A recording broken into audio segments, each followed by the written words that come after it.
Picture the perfect life.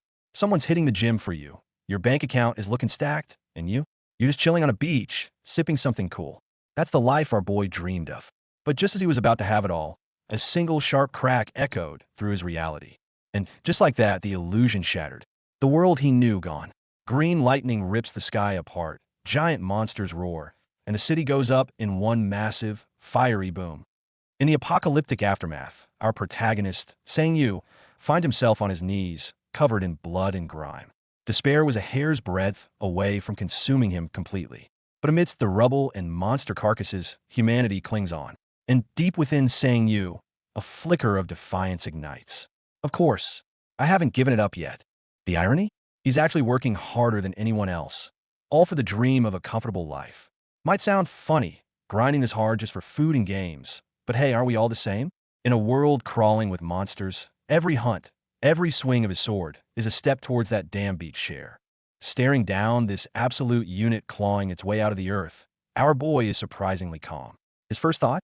That thing's freaking big. Fear? Maybe once upon a time. But the only real difference now is that I'm not alone. And on that cue, his clones swarm in from every angle like a phantom legion. Aerial assaults, close-quarters combat, blades plunging right into the beast's gaping maw. It's a perfectly coordinated takedown, a beautiful hunt orchestrated by an army of one. All that power converges into a single, final blow from the main man himself. A massive boom later, and it's all over. This is his power, the miracle that dragged him out of rock bottom. The skill is called cloning, and with it, he can auto-hunt with an army of himself. But let's rewind, way back before all the monster-slaying chaos. Back then, Sang-yu was just your average sophomore. Studying, eating, gaming, hanging with friends, a full life, but a question always bugged him. Why can't people do more than one thing at a time? If only he had another version of himself. One for study, another for play. He dreamed of having a clone. A perfect duplicate to handle all the boring stuff so he could just dive into his games. The desire was all-consuming. So when the 10th Portal Awakening project came to town, our boy Sang-yu was practically green with envy. Everyone was buzzing about what awesome powers they get, while he was just stressing about grades and rent, muttering to himself, "Man, I wish I had two bodies." This government project was designed to let regular citizens safely tap into mana and awaken their own superpowers. It sounded like fate itself was handing Sang-yu a golden ticket, a chance to change his life for good. And then it was his turn. Group 37, Number 7, Mr. Sang-yu Jong. Following the staff's instructions, he surrendered his devices, took a deep breath, and stepped toward the shimmering blue portal. With a dizzying lurch, his entire world was about to be rewritten. An intense surge of energy shot through his body. After the searing pain, a cold, mechanical voice echoed in his mind. User identification in process. User: Earthling Sang-yu Jong. Verification complete. System access granted. Registration complete. Welcome to the new world, kid. He came to in what looked like a massive bunker. Everyone around him was just as wrecked from the mana shock. But soon, cries of excitement erupted. One girl summoned a literal fire phoenix, screaming, "I got a kick-ass ability!" Sang-yu eagerly pulled up his own status window. But reality hit him like a truck. His stats were laughably low. Strength not even hitting 0.7. And his skills? Just two lonely entries. Cloning, LV1, and clone strengthening, LV1. This was the power he'd been dreaming of? But wait, he read the skill description again. Cloning summons one clone, 24-hour cooldown. Clone strengthening syncs clone stats with the original at a 50% rate. The crucial part? There was no condition about being in combat. Doesn't that mean I could use this in my everyday life? Sang-yu's heart started to pound. A man in a suit approached him, glanced at his skill, and didn't even try to hide his disappointment. Cloning, huh? Most newbies get something similar. His words were like a bucket of ice water on Sang-yu's newfound excitement. The stark contrast between him and the other prodigies getting headhunted by guilds was painful. The pressure, the judging stares, it was all too much. Our boy was about to crack. He just wanted out. Sensing his distress, the staff member pointed him to the exit portal. As the green light enveloped him, his dramatic awakening ceremony ended with a rather anticlimactic fizzle. Back in the familiar comfort of his apartment, Sang-yu was still in a daze. Cloning? I wonder what kind of skill this is. He stared at the awakened ID embedded in his wrist, feeling like it was all a dream. But the moment he opened his door, that sense of unreality was crushed by the weight of his actual life. And reality was this. He still had to grind in a video game to make ends meet. But lately, the game's popularity and item prices were tanking, and so was his income. Flopping onto his bed, exhausted, Sang-yu felt the pressure mounting like never before. Tuition and rent are ridiculous. I really can't handle this. In a moment of desperation, an idea sparked. His eyes fell on the ID on his wrist. What if I had someone who could work for me? Once the thought took root, it was impossible to ignore. He made up his mind, took a deep breath, and focused. Summon clone. Yeah, that didn't go as planned. He completely underestimated the energy required. A torrent of blue mana erupted from his body, spiraling out of control and slamming him into a wall. The next thing he knew, the entire room was engulfed in a blinding flash. When the smoke cleared, a man who looked exactly like him, except completely naked, was standing in the middle of the room. Meanwhile, the real Sang-yu, still fully clothed, could only stare in horror at the surreal scene. This was his clone?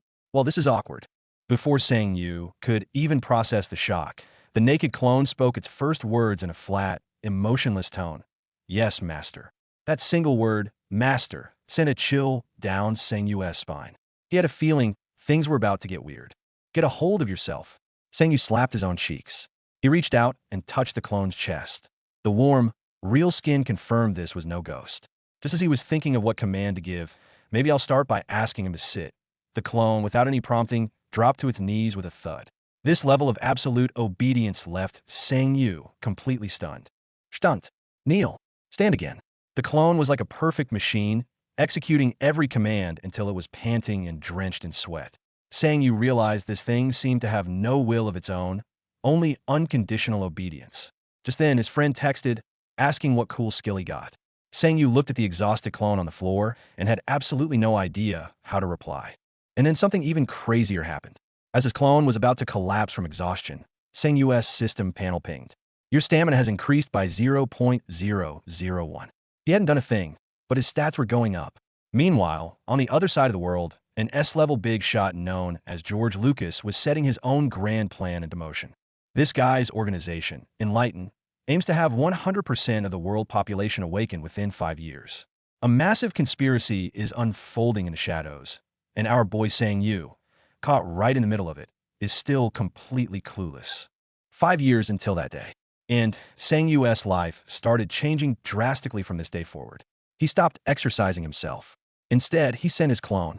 Every day, a version of him could be seen at the park, running like a madman in heavy sweats, earning bewildered stares from passersby. Running in sweats at this time of year? Surprised he hasn't collapsed. A kind old man offered him some water, only to be completely ignored by the clone. It was just a training machine, devoid of emotion, faithfully carrying out its order to run until you drop. As for the real Sang-yu, he was eating twice as much, but still lost 20 pounds in a month. He wasn't doing a thing, yet his body was getting stronger by the day. System notifications kept popping up, endurance, reflexes, stamina. All his stats were slowly but surely climbing. He was finally starting to get it. When someone awakens, their skill often reflects their deepest wish. Through trial and error, Sang-yu figured out the rules. 1. The clone takes all the pain and fatigue, while the original feels perfectly fine. 2. The clone is fragile and will literally evaporate if pushed too hard. 3. As the original gets stronger, so does the clone. It's the perfect power leveling tool.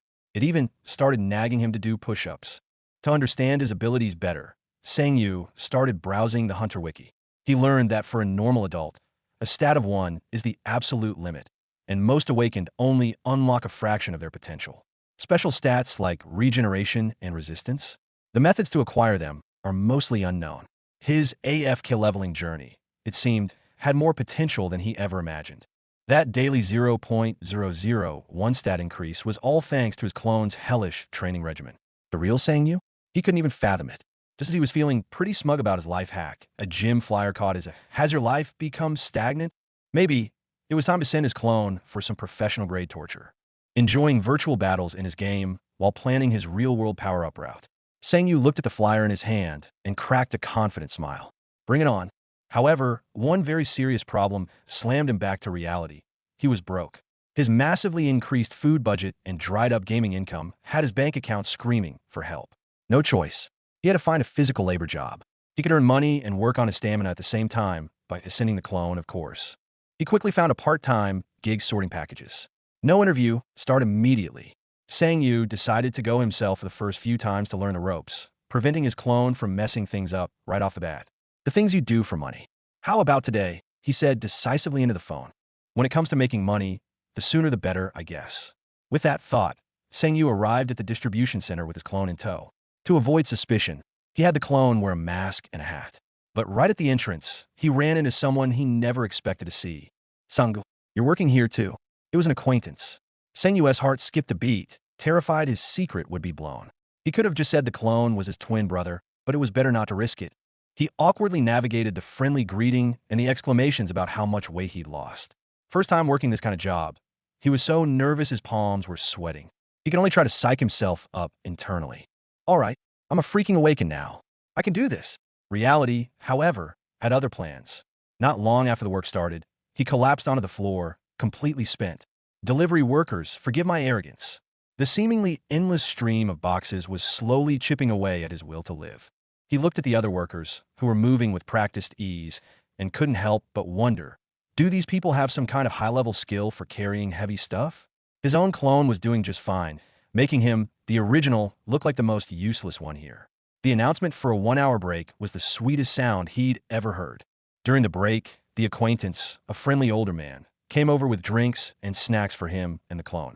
He couldn't stop praising the quiet clone, Jang-do Kim, for being such a hard worker, then turned to check on Sang Yu, the newbie. Sang Yu clutched the cold drink, a storm of emotions swirling inside him.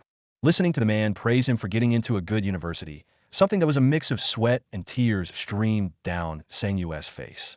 If I wasn't so damn poor, I wouldn't be here, he screamed internally. But on the outside, he just forced a smile, trying to maintain the facade of a diligent student.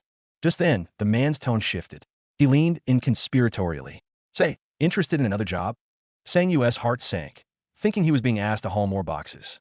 But when a man offered him a job tutoring his daughter, he was taken completely by surprise. Tutoring? Me? Sang Yu couldn't believe his ears. He glanced at his pathetic bank balance, and when he heard the offer, 50,000 won for a 2-hour lesson, his resolve wavered. Even though the man admitted his daughter wasn't the sharpest tool in the shed, for Sang Yu, this was a lifeline. They shook on it. The deal was set, pending the man's chat with his daughter. This unexpected opportunity washed away all of Sang Yu's fatigue. He even felt his stats tick up. Full of hope and ready for the second half of his shift, he turned around, only to see more boxes being wheeled in. Life really is just a series of ups and downs, isn't it?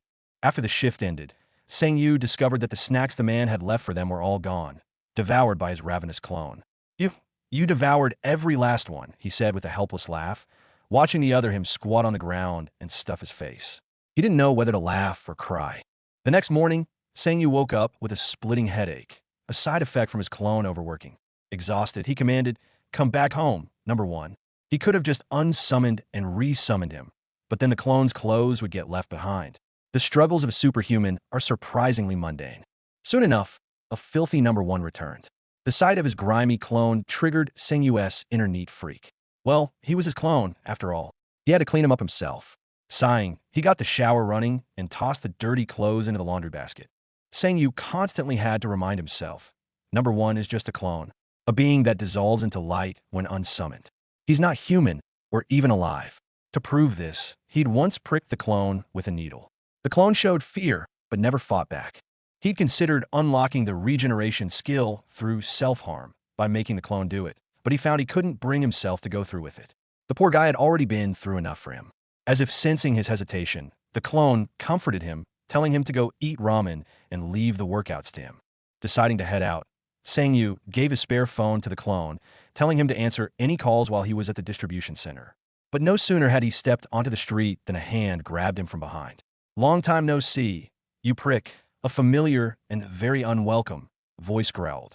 It was his friend, a muscle-headed gym rat. Spotting the gym flyer in Sang Yu's hand, he got all excited and insisted on dragging him along. Sang Yu tried every excuse in the book, but ended up getting dragged there anyway. The gym was teeming with sweaty, muscular dudes. There was a guy maxing out his bench press, another flying on the treadmill, and a weirdo who was chowing down on meat mid-workout. Sang Yu and his friend watched the scene, both cracking up. Turns out the meat-eating monster was the gym owner. An idea struck Sang Yu. He traded 3 months of membership fees for personal training from the owner. For his clone, of course. But when he himself lay down on the bench press for the first time, the rattling barbell told him that reality was much, much heavier than he'd imagined. The clone's training began. Under the owner's guidance, it pushed past its limits again and again, lifting insane weights. Its ferocity left even the other trainers in the gym staring in disbelief. Whoa, that was awesome. You must be a strength specialist. What's your strength stat? Faced with the owner's question, Sang Yu could only be vague. He could feel his own body transforming at an incredible rate thanks to the clone's extreme training. But this power, gained without effort, also filled him with a sense of unease. Just then, he got a call from a man from the distribution center. He wanted to meet up and discuss the details of tutoring his daughter. A new chapter of his life was about to begin. Sang Yu took a deep breath, ready for whatever came next. Well, at least this way, I won't have to explain when I send my clone to the gym. Sang Yu thought, relieved that his gym rat friend hadn't signed up. He arrived at the designated apartment building, ready to start his first tutoring job. But as he reached apartment 603, he heard a fierce argument from inside. The door flew open, and a man, presumably the father, shoved him out, yelling, "If you don't want the lesson, tell him yourself." They both tumbled to the ground. Before Sang Yu could react, he saw a purple-haired girl in a school uniform standing in the doorway, staring at them in terror. The girl's face was a mask of shock and confusion. It seemed this 50,000 an hour tutoring gig was going to be far more complicated than he'd thought. Sang Wu sighed. He had a feeling he'd just stumbled into another vortex of trouble. So when I said both sound good, one of Sang Yu's clones says with a smile, holding the freshly signed contract in front of the petrified agent, "I'm in on a hunt at both places." At the same time, and just like that, another clone pops up right beside him. Same face, same smile. Two guys, two contracts, one mind-blowing plan. The agent, Junmo Kong, is completely floored. He's seen all sorts of weird skills, but clones with actual substance? That's unheard of. This kid, just who the hell is he? Our story picks back up with Sang Yu starting that troublesome tutoring gig. Facing the rebellious, purple-haired girl, our boy thought he was in for a rough ride. "Nice to meet you. My name is Sang Yu Zhang, and I'll be your new tutor." Sang Yu introduces himself politely, but the girl just blushes, too embarrassed to speak. The atmosphere freezes the moment he asks to see her grades. The girl's face turns an even deeper shade of crimson, and when Sang Yu finally lays eyes on that report card full of F's and D's, he nearly has a heart attack. "I was a master of procrastination myself," Sang Yu says with a laugh, seeing her crestfallen face. "So, we have a long way to go, but at least she's a better student than I expected." Still, after every session, he feels completely drained. This tutoring money just isn't cutting it. Back home, Sang Yu logs onto the Hunter web, staring at the insanely priced support skills. A familiar skill for 100 million won, a scroll of telepathy for 400 million. He feels a profound sense of helplessness. If I had that kind of money, would I even need to work part-time? I'd just buy a house. Why don't I just become a hunter with this skill? The thought strikes him. He sees news reports of A-rank hunters living in the most expensive apartments, earning the highest salaries. And here he is, using his god-tier cloning ability for manual labor and deliveries? No, that's just wrong. I'm not going to use a skill this awesome to load trucks. This will be a piece of cake. Here comes your next hunter. The moment he puts on his jacket, Sang Yu feels a surge of power. A system prompt reads, "Vitality has been unlocked." What he doesn't know is that he's about to step into a brutal world of monsters, portals, and superhumans. A world where humanity barely survived the Great Disaster after paying an immense price. And now, in the current day, those who track down and kill the remaining monsters are known as hunters. To become one, you first have to pass the qualification exam. Sang Yu pops in his earphones, pulls up a guide for the test, and heads straight for the imposing Hunter Center. His journey as a hunter starts right here. Registration for the Hunter Qualification Exam ends in 20 minutes. The announcement echoes, and Sang Yu's heart starts pounding. He pushes open the exam room door and is stunned by the sight. So many people. The room is packed with all sorts of strange-looking candidates, each one radiating a killer aura, making our boy, the certified noob, stick out like a sore thumb. The proctor, a C-rank hunter named Myong Han, steps up to the podium, and the temperature in the room drops a few degrees. Foul play will not be tolerated under any circumstances. His deep voice hits everyone like a sledgehammer. Sang Yu gulps, feeling like he can barely breathe. But surprisingly, the test itself was a cakewalk. Pass. F-rank hunter. Congratulations. The notification on his watch leaves Sang Yu bewildered. That's it. That was barely any harder than a driver's license test. There were hardly any written questions. The performance test was practically handheld, And the interviewer's question was absurd. Have you ever wanted to shoot a person? Of course not. You pass. At the end of the day, this job requires people to risk their lives and handle firearms. Is it really okay for the test to be so easy? The more Sang Yu thinks about it, the weirder it feels. It almost feels like the government is just shooing us in. Little does he know, a massive net has just been cast in his direction. Congratulations on passing the hunter qualification exam. A man in a sharp suit hands him a business card. His name is Junmo Kong, a representative from JM Agency. Just as he's about to continue his sales pitch, Sang Yu's skill levels up. Cloning, LV, 2. Number of possible clones, 2. Sang Yu gets so excited he just sprints away, leaving Junmo Kong frozen in place, breaking out in a cold sweat from the shock. That night, Sang Yu summons his second clone. I expect big things from you, number 2. The original Sang Yu stands with his hands on his hips, looking like a boss. With 2 helpers, he feels totally prepared for the hunter life. He immediately contacts that agent, Junmo Kong, ready to make his move. In the coffee shop, Junmo Kong is stressing over his company's shady practices when Sang Yu's call comes through. He recommends 2 beginner-friendly hunting grounds. The Horned Rabbit grounds, safe but with low profits, and the Slime grounds, which pay well but have a hazardous environment. I know what skill you're confusing mine with, Sang Yu tells the utterly shocked Junmo. However, this guy has actual substance to him. He points to number 2, who's stretching beside him. By the way, I have one more clone, but I sent him to the gym today. Junmo's entire worldview shatters. An F-rank hunter's skill has this much incredible potential. They strike a deal, but a new problem arises. Entering and exiting hunting grounds leave a record. How can one person be in 2 places at once? This requires special permission from the Hunter Association.